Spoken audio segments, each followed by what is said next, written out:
from hydrogen peroxide and put it onto something else.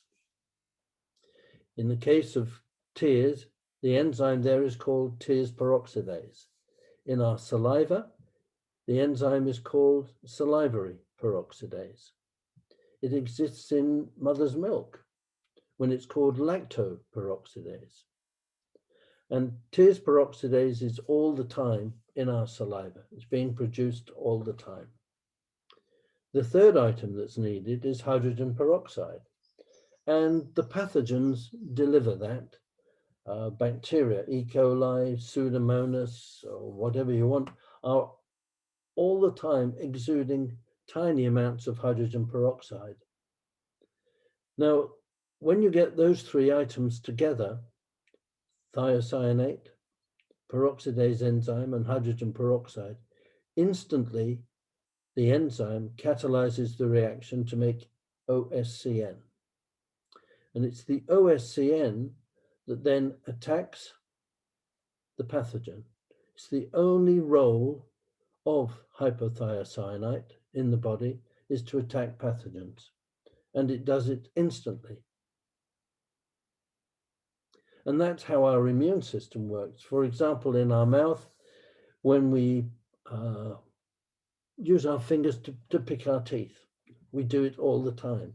When we're putting uncooked food, such as lettuce that's come straight from a garden or from a farmer's field, that goes into our mouth, and if there was a pathogen on it, instantly we would have hypothiocyanate produced.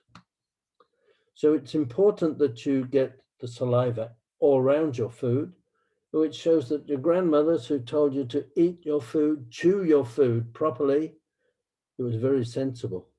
Good old grandma's rules, because you must get the saliva everywhere on that piece of lettuce or on that bit of chicken that maybe has got 1 or 2 salmonella hanging on.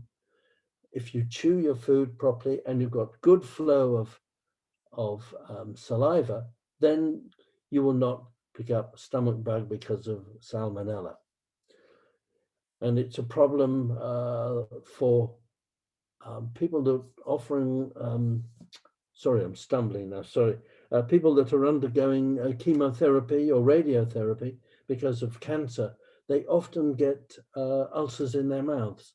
That's because they don't have enough saliva, and so not enough saliva means that their ability to chew or to fight off infections is compromised. So chew your food. So hypothiocyanate, nature has the answer, and it's the chemistry that is the key. And it's the chemistry that I've tried to follow to be able to reproduce this. So when I'm thinking about what can I do to create a delivery system for hypothiocyanate to try and replicate the way nature deals with pathogens, I had to think more about what is it that we actually want from a treatment for infections, and whether they be viral or fungal or bacterial. And this is a list that I drew up and considered the current antimicrobials, which would be antibiotics, antivirals, antifungals. How do they match up to this list? And I would say half of them are effective, half are not. Are they fast acting? Not usually. It does take, when you've got antibiotics, a full week to be certain that you've got rid of the bacteria, the pathogenic bacteria. Are they broad spectrum? No, many of them are targeted at a single. There are some that are broad spectrum, but limited broad spectrum. Are they simple to administer? Yes, you just swallow a capsule. Is resistance avoided? Sadly, no. Some do some do not have resistance to the antibiotics, but more and more are becoming resistant. Are they bioidentical? Some are, I suppose, because they all copy what antibiotics come from soil, and so some do copy those. So some of them are bioidentical, but not all of them. Are they harmful to friendly bacteria? No, as we know, they can do a lot of damage to the existing friendly bacteria that we have in our gut or various places around the body and in the mouth, for example. Some are effective against fungals, but not very many. And none, we know of none that are truly antiviral that can kill off viruses.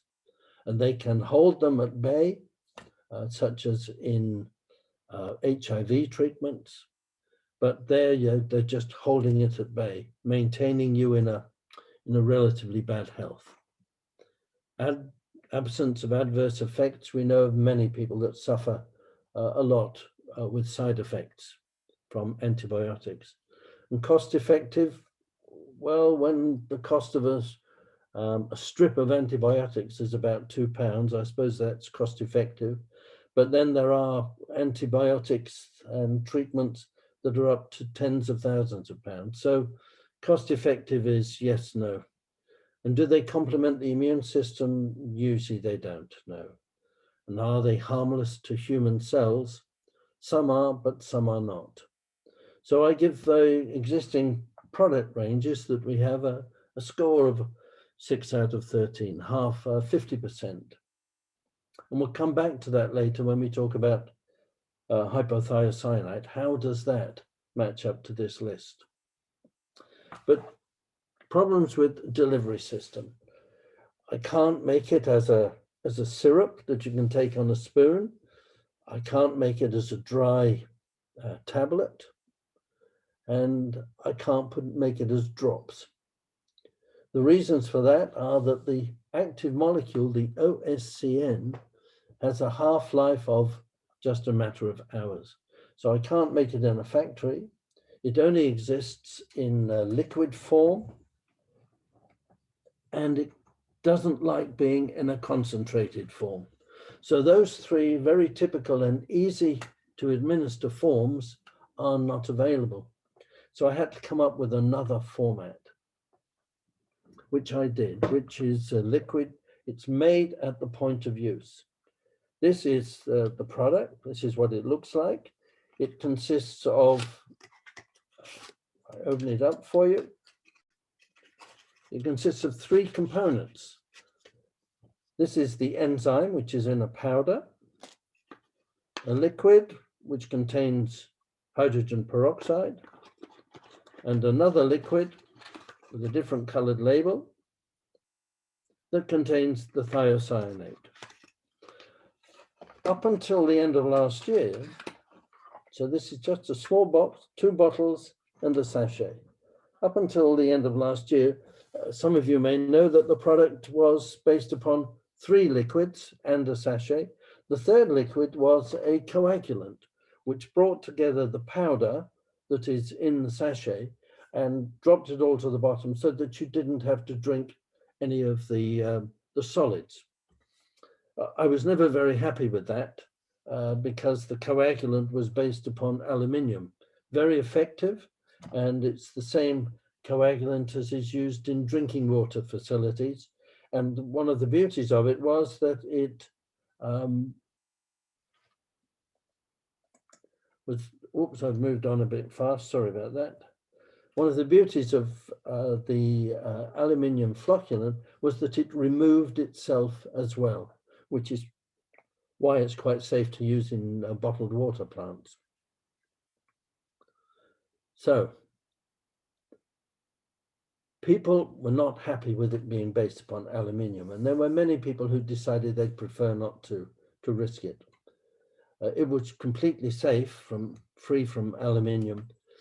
But people also told me, well, we've drunk it without using the coagulant and it's fine. You can't feel or taste any of the powder that's in there, which was bentonite, which is widely used in the pharmaceutical industry and by health practitioners for its own good reasons. So I've dropped that. And now we don't have any solid, so people drink it with the solid inside, which you can't taste or feel. And the hypothiocyanate solution, it has no taste at all, no smell, and it's quite clear, except when there's a powder in it. So what can it do, this hypothiocyanate? Having made up the kit and then in water, and you can drink it, and it's effective against almost the whole range of pathogenic bacteria, gram negative and gram positive, which, as we know, antibiotics tend to be one or the other, and often just one specific bacteria. There's a list of references there, all which are done, papers that have been published over many, many years, not by myself, but by academics, showing that OSCN is effective in the laboratory situations against bacteria. There's also papers showing it's effective against fungal conditions, such as candida and herpes. Candida have been used many times, and it's effective for ladies who've had candida in the vagina, candida in the brain. So it's able to cross the blood-brain barrier. So it's very effective with those. And viruses, lots of papers, as you can see down the bottom, showing that it's effective against type A and type B viruses. Type C, we don't need to worry about because those are never pathogenic. And against numerous strains of influenza, H1N1, H3N12, a whole range of them. And coronavirus, it has been tested against several coronaviruses, which have been around for quite some time and well recognized, and there's quite a lot of them. But can OSCN work against our good friend COVID? Well, we have reports from people that yes, it has worked. I'm currently testing it in professional laboratories where they have the facility for testing highly pathogenic and dangerous viruses. And they've repeated the work on type A, type B, and influenza viruses, and on some coronaviruses that are not pathogenic. And it's been successful against all of those. And I'm now just waiting for them to have the time, which should be within the next 2 weeks, to see if we are effective against our good friend COVID-19. We have had some anecdotal reports of its efficacy, but they are only anecdotal. Some of you may know Dr. Paul Clayton and his work. He works closely with us. And last year, fairly early on in the COVID pandemic, he did contract COVID-19. And he did use our product. And after 3 days, 3 doses, he reckons he was clear of COVID. He never had any tests before or after to verify that. It's only his own diagnosis.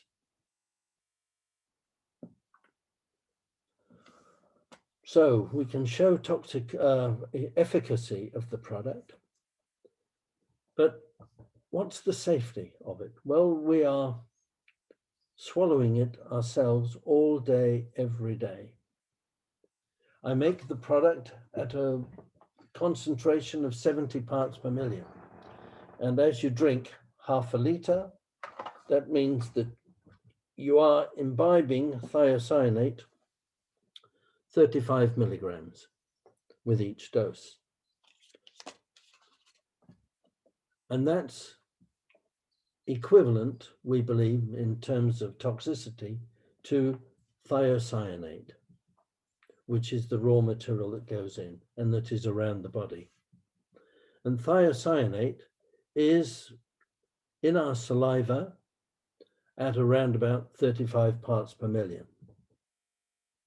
And in smokers, it's at higher levels because the materials, the cyanogens that are in smoke inhalation that then got absorbed into various liquids, human liquids, that some of that is converted to thiocyanate.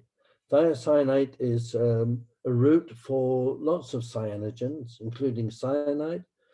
They are converted by the body into thiocyanate because thiocyanate, there is a removal mechanism in the kidneys for that materials.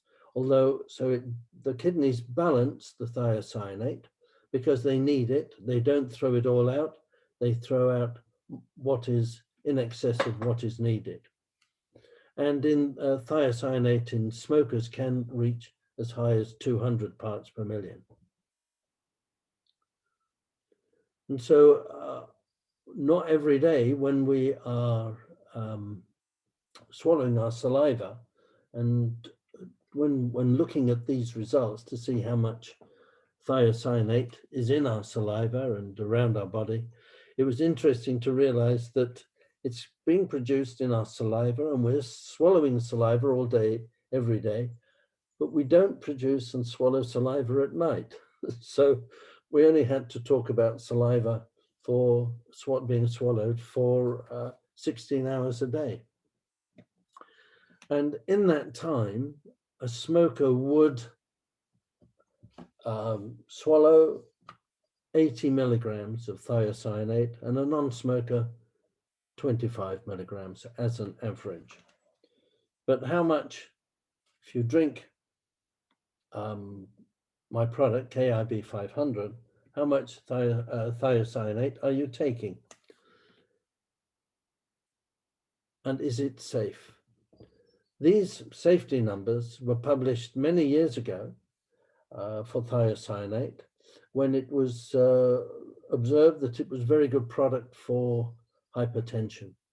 And it was used in the Victorian times in the UK for treating hypertension, and carried on until the late 1900s, 1990 or so.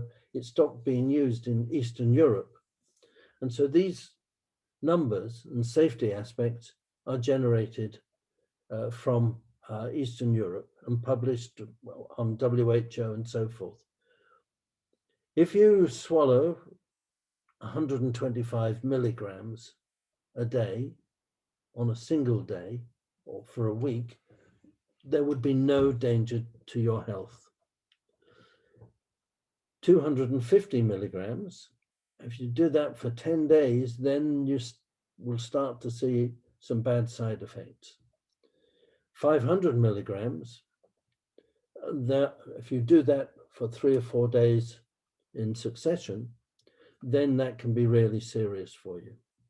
So if we come back to the 35 milligrams that comes from one dose of KIB 500, if you take 4 in a day, which would lead to 125 milligrams, there's no danger. To get up to real problems at 250 milligrams, that's sort of 8 doses in a day. And you want to kill yourself for 4 days if you take 16 doses. And if you want to do it really quickly, 30 doses of KIB 500 would manage to kill you. But I think you might have drowned before you died of poisoning. So these are the safety levels that we're working within. And the product has been approved in food uses all around the world.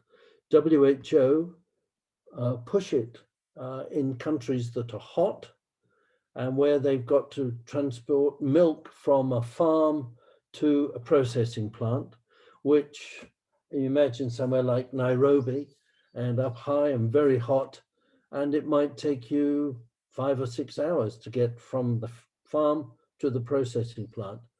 The use of this technology will give you another 6 or 7 hours of freshness to the milk before the spoilage organisms start to take effect. It's allowed in Australia on meat to stop the nice, beautiful looking red meat, whether that's only kangaroos, I don't know, but beautiful red meat to stop it going that gray color that it can do. And in the United States, it's got GRAS status for use in numerous dairy-based products. And it's also used this technology in some toothpaste and some mouthwashes, particularly, as I mentioned earlier, people who have a condition called dry mouth, where they might be ulcers in their mouth because they don't have enough saliva to keep the place moist and to kill off the pathogens. What is interesting is that hypothiocyanate is created in the mouth when necessary, which means that it's not necessary when we have the resident friendly bacteria that are in our mouth, that are important to us and help keep us healthy. So it's not harmful, thiocyanate, to the friendly bacteria that we have in our mouth and also those that we have in our gut. It doesn't do any damage to them. It does no damage to human cells. And so it is very safe. But then that's not a surprise because nature developed this. If it was harmful to our own friendly bacteria, as a species, mammals would have died off because throughout the mammal world, this technology is there to protect our human bodies, our animal bodies, and the liquids that exist in all mammals. So it was first used in a clinical scenario by a GP, not in England, somebody in Europe, and he treated 22 patients with 4 different conditions. And we were using that to prove the efficacy, to determine where it could be used elsewhere, compare it with antibiotics, and detect if there were any side effects. And these are the 4 conditions: Helicobacter pylori, soft tissue infection on a hand with some carpenters, upper respiratory, and pneumonia. He treated 22 patients, and with the same normal, please come back in 7 days' time and let me know what's happened, 22 successes. At the same time, the people that came into his surgery were offered normal antibiotics or this special product. And so he did treat 22 patients of the same type of conditions. It wasn't a proper clinical trial. It wasn't double blind, and we didn't use placebo, but it served our purpose to prove that it worked. Nobody reported any side effects, and it worked quickly. A few of the patients said when taking antibiotics, they have to wait a few days before they start to feel really, before getting better, and then feeling completely better. But with this, people were reporting that the next day they were better. So how does this hypothiocyanate compare with antimicrobials? We've shown that it's effective in a clinical use and in the laboratories. It's fast acting. It is broad spectrum. Nature designed it to fight all pathogenic viruses and pathogenic bacteria. It's broad spectrum, simple to administer. It is now that we don't have to sit and wait for the coagulant to work. What I did find during the 20 minutes to 30 minutes while we waited for the powders to settle, that the activity level of the hypothiocyanate did drop. So being able to drink it immediately, it's made, has given a small enhancement to our performance. It's bioidentical because we use exactly the same things that are in the way nature makes it in our saliva with the hydrogen peroxide, the thiocyanate. It's not processed through a subsidiary product or a salt of or anything. It doesn't harm the friendly bacteria, and you can see all of those things. And I give myself a score of 13 out of 13. Okay, maybe I'm exaggerating, but it's significantly better and safer and friendlier than typical antimicrobials that are around today and that are available from the health service. We then did carry out a larger scale study. Again, it wasn't a double blind. We did it in a hospital, and it was a case of doing it in the winter time when people came in with upper respiratory tract infections. And if it was viral or bacterial, was as identified from the symptoms by a doctor. We didn't do any tests because those things took so long. And we asked all the patients that took the product to come back the next day and to report to the doctor and tell us how they felt. And as is the same for you as practitioners, not every patient comes back. And we would all love it if the ones that were healthy came back and said how much healthier they feel. But they don't.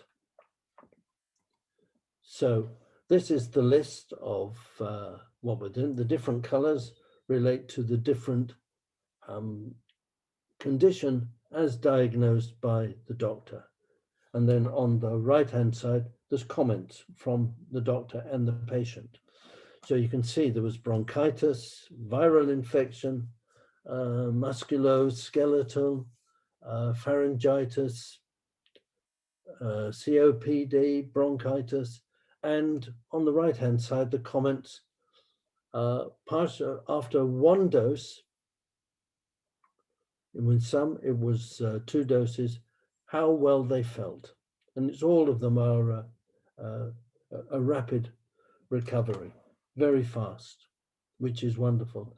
And none of them reported any side effects, which again is a wonderful thing. So how to treat if you've got infections? What do you do? The indications for using hypothiocyanate are bacterial, fungal, and viral, wherever they may be in the body. It does seem that this molecule is, the OSCN, is well respected by the body and allowed to pass around the body. As we know, it's produced in very small amounts at certain places. Naturally, we get delivered around the body.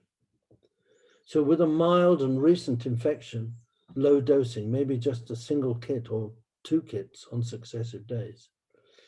With something that's mild but persistent, something that's been hanging around for 2 weeks or 3 weeks, not really making people ill, but it's there, draining them of energy, then maybe 2 to 4 kits might be needed. 2 on a day, or 2 successive or 4 successive days. And for something that's been around a long time that can be called chronic, something like 3 years, there's been an E. coli poisoning that somebody picked up while overseas on holiday or something like that, then the amount of pathogen that's there will be a lot higher. And so to get the removal of the pathogen down to a level where the immune system can take over is going to take more help from hypothiocyanate. And it's a case of the practitioner must know the patient and how long they've had it, this infection, as to how hard they've got to hit. And when I say hard, what I mean is treat today and treat tomorrow, because what you kill off today and leave, hopefully a lot reduce the level of pathogenic activity, it can regrow quite quickly. And so you need to hit them again the next day or that same day. And I think of this as being mathematical, as I put at the top there with dosing proposals. The more, the longer, then it needs a heavier. What we are doing is not curing anybody. We are removing the cause of the bad health so that they then can become healthy. And that's where the practitioner's role comes in, that you get rid of the cause of the problem and then you build up. And as we know, it's the food and the nutrients that are so important to make people become healthy.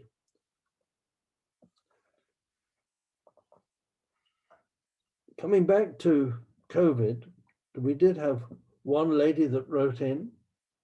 She lives in Hampshire. And these were the comments that she sent, just like that.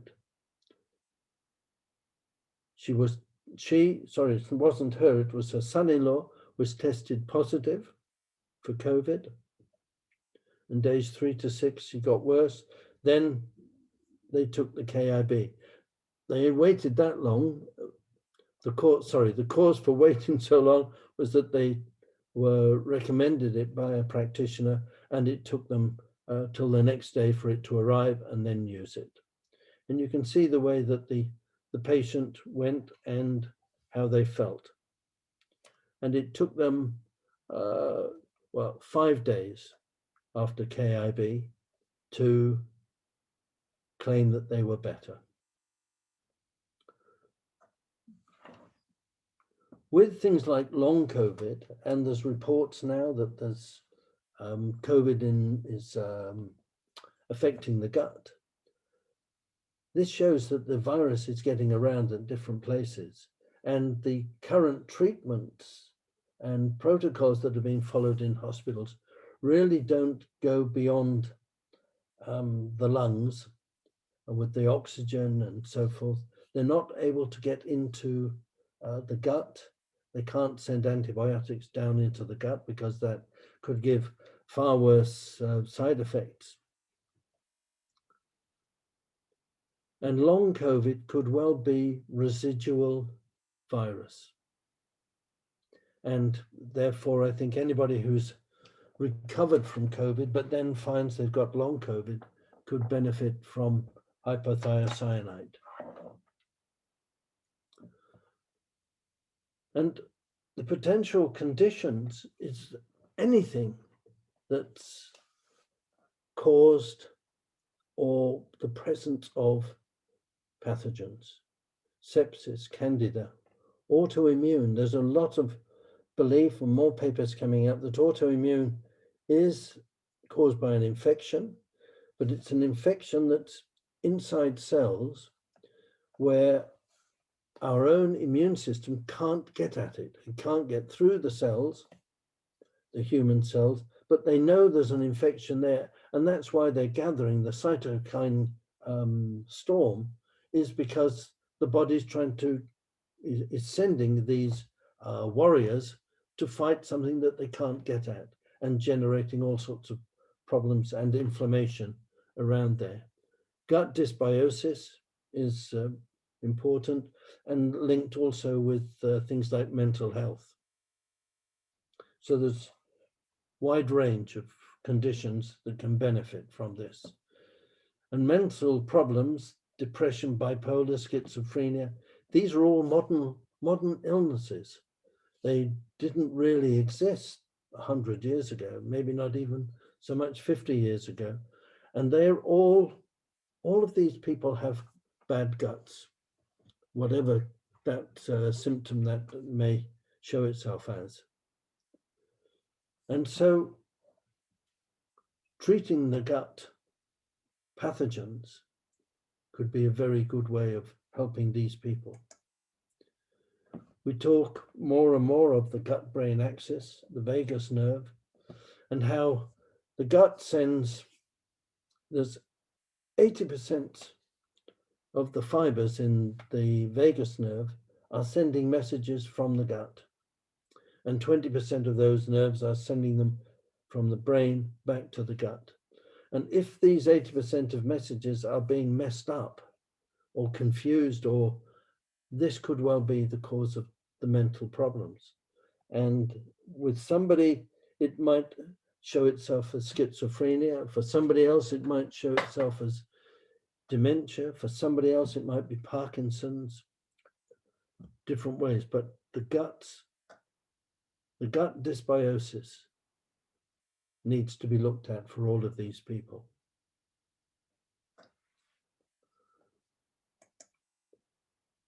And hypothiocyanate, I think, is very important to be considered. After all, nature has the answer. It's the chemistry that is the key. And whilst we know that we don't eat enough green vegetables, and green vegetables are the source for the body of thiocyanate. And if we don't eat enough green, we won't have enough thiocyanate around the body. And so the hypothiocyanate that needs to be produced can't be in the right levels because we haven't got the nutrients in our bodies.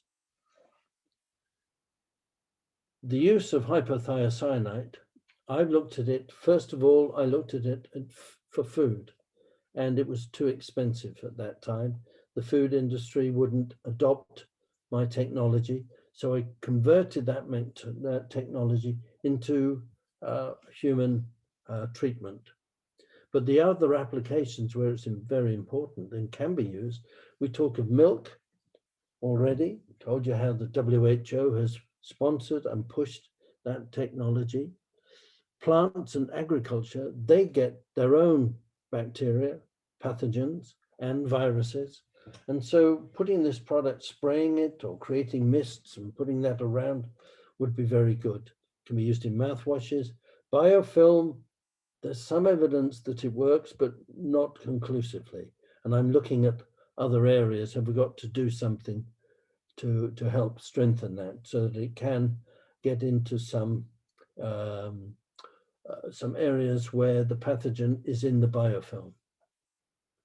Food preservation, it can be used there. Cosmetics stability, yes. Oh, and food preservation again, it must be a big application. I've written it down twice. So that's my introduction to you of hypothiocyanate, which is the first postbiotic. We work in the UK only with and through practitioners. If the general public comes to us, we decline to discuss it and send them out to practitioners. We ask where they're located, and we would send them to practitioners that know about KIB 500, because it's a wonderful product, but it can't do everything. And I don't want the general public using it for the wrong reason. Otherwise, it will end up on one of these forums or fora, and where they'll say it's rubbish, no good at all. It didn't mend their broken leg, for example. So we prefer that practitioners give advice when it could be useful. And as I said earlier, we're only the first step at making the patient better in terms of giving them full, good, strong health. Because I can remove the cause of the infection, the cause of the problem, the cause of the dysbiosis, but I can't make the patient healthy. That's up to the practitioners. And we work with them. KIB 500 is our flagship and our first product. We have other products coming along. The purchase methods, if you're registered as a practitioner, we give you codes so that you can access our site, but also codes where your clients can access our sites and buy the product from that site. And if they do, using your codes, we know that you have recommended the product, and then we send back commission to you at the end of each month, 25% of the price that they have paid before VAT. That's from our site. but the product is also widely available to everybody through the natural dispensary. I can't find another good wholesaler, which I would like to do, if just to make sure it can get to all practitioners, because maybe not everybody wants to use the natural dispensary. And maybe if anybody, any of you listeners, viewers, know of good local or national wholesalers, I'd be delighted to know about it so that I can make my product available through them. That's me finished talking, and I'd be delighted to take any questions. My next seminar, where is talking about moving from dysbiosis to rebiosis and ideas that we have for that, starting off with KIB 500, will be on the 24th of February. So please sign up for that. If you have any comments that you'd like to make afterwards, you can make them now about this presentation and what I've said, or if you have any questions, I'd be delighted to answer them all as well as I can right now. But thank you for your attention. We've got about 6 questions actually in the chat. Okay. So I'm going to start from the top. We've got a question here actually. If I unmute, just trying to find the person that's asked it. Hang on, I'm just going to ask you to unmute, so maybe you could ask the question yourself. But it says, just try and do that. Given studies show use of hypothiocyanate induces inflammation when synthesized in pendrin-Duros pathway, should caution be exercised, particularly in high doses where it's been shown to cause necrosis? I don't know if you can see the chat, Richard. No, I couldn't see it, but the important part there is high dosing. As I showed you earlier, we generate or we introduce into the body just 35 milligrams for a dose, and to get it to high doses, you do need many doses in a day. There is some other point where high levels of hypothiocyanate can cause a problem, and that is for people who have iodine problems linked with the thyroid. But because, again, linking to high dose, we're not putting people on, we wouldn't think anybody would need to be on hypothiocyanate for more than 2 or 3 days at a time. But certainly not for a month, every day or so, which is when you could get a buildup of hypothiocyanate when inflammation may occur. Okay. Okay, I'm going to ask Dr. Lucy to unmute. We've got a couple of questions. I'm trying to find you, sorry. Oh, here we go.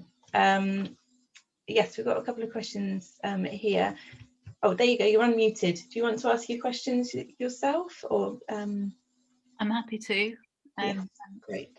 So I was just wondering whether you would use this product alongside a kind of anti-candida program for someone who had systemic pathogenic candida and for a long time, so maybe over 10 years, for example. So would you use this alongside things like garlic and maybe NAC, and what dosage would you sort of recommend for that? You've just said about how long for, kind of probably no more than 2 or 3 days.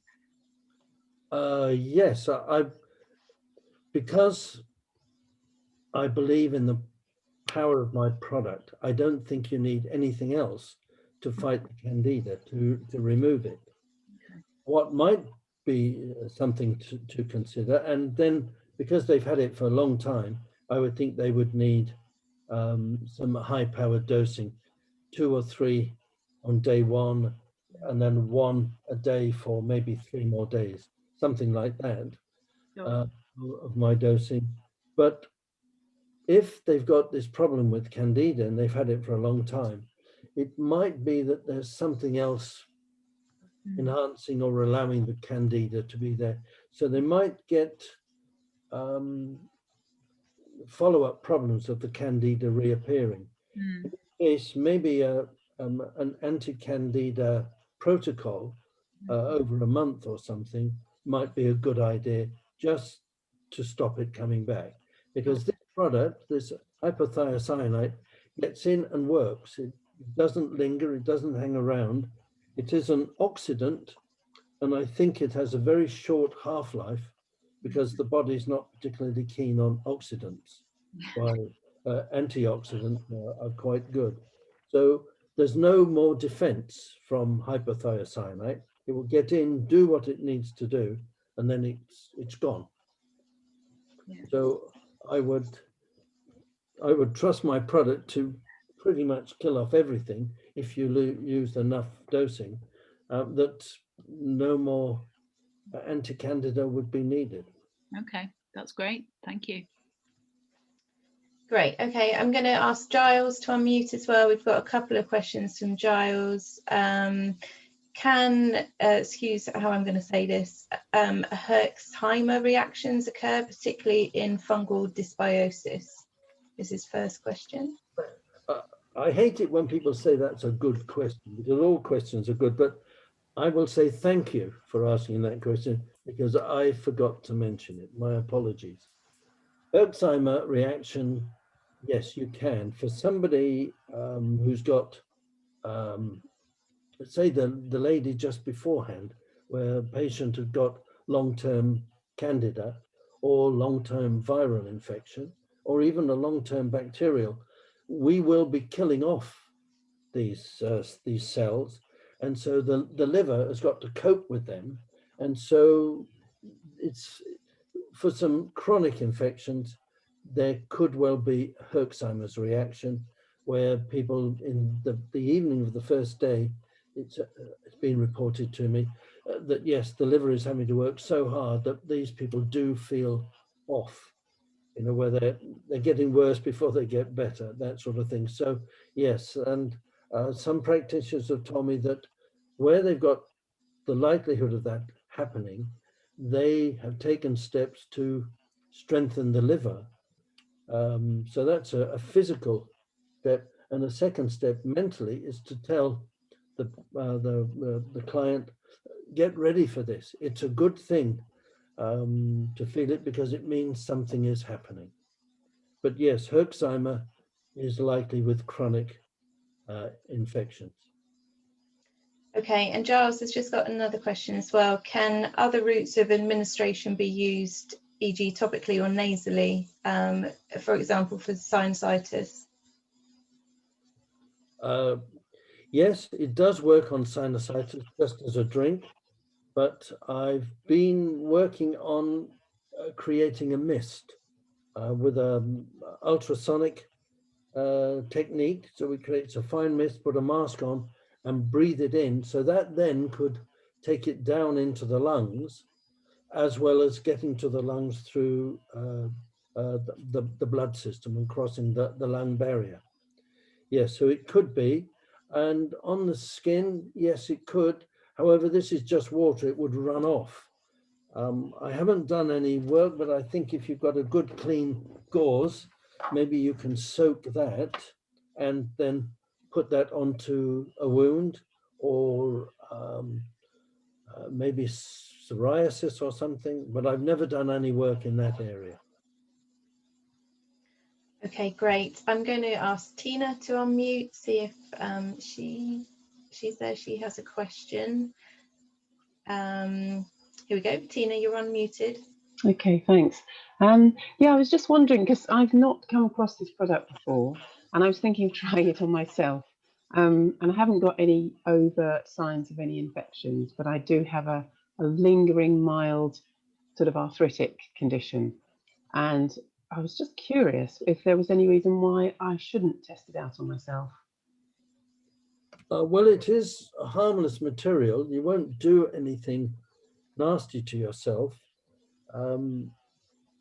Arthritis, how's it being caused? Has it been caused by some autoimmune link or something? I can't think that you would have a health benefit directly against the arthritis. Okay, I just wanted to test it, and I thought, well, I'd rather test it on myself before trying it out on someone else. Then do that. Have you received one of our free kits? No. Oh dear. Well, you better put your name down, send it in, and we just sent Okay. out 250 free kits Okay.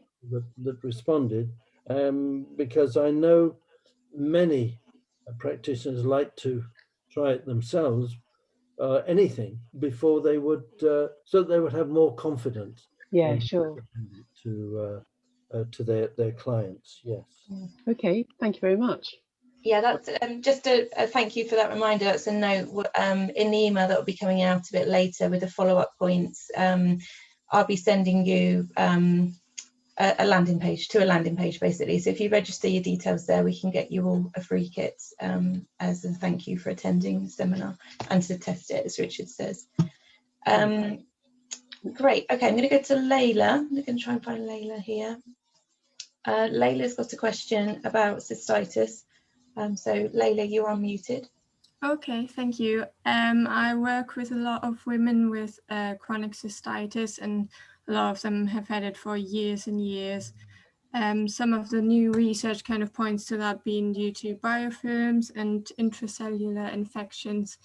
Do you think the product could be useful for that? You just kind of mentioned biofilms and you're not sure. I would think it has a good chance of doing some benefit for these ladies. We have been told of some ladies who just by drinking it, they have benefited. The cystitis has been greatly reduced after 1 or 2 doses. But also there's maybe it can be introduced through the vagina, which might be a way of doing it, and other infections that can be down there. I think it would be an uncomfortable way of introducing it because this product should be kept cold, and I'm thinking to put up in the vagina or in the backside, putting cold water is not a very pleasant experience. So, but I think there is a chance, yes, and if it is intracellular, then it does have a chance of doing some good, yes. Okay, thank you. And would you do the higher dosage there as well, kind of 2 on the first day and continue for 2-3 days after that? I have to be careful because I'm the manufacturer and all I'm interested in is selling more and more. So I never say always use the higher dose. I always think it's better for the practitioner who knows the patient and whether there's a chance of it working and if they can afford it as well. Better for them to decide upon the dosing. I think the period of time that people have had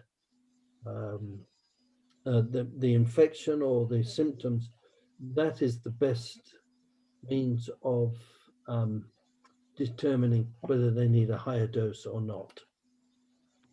And I should say that there are many people that I've discussed with practitioners over time where they are very sensitive to anything that they drink and so on, that upsets their stomachs or so on.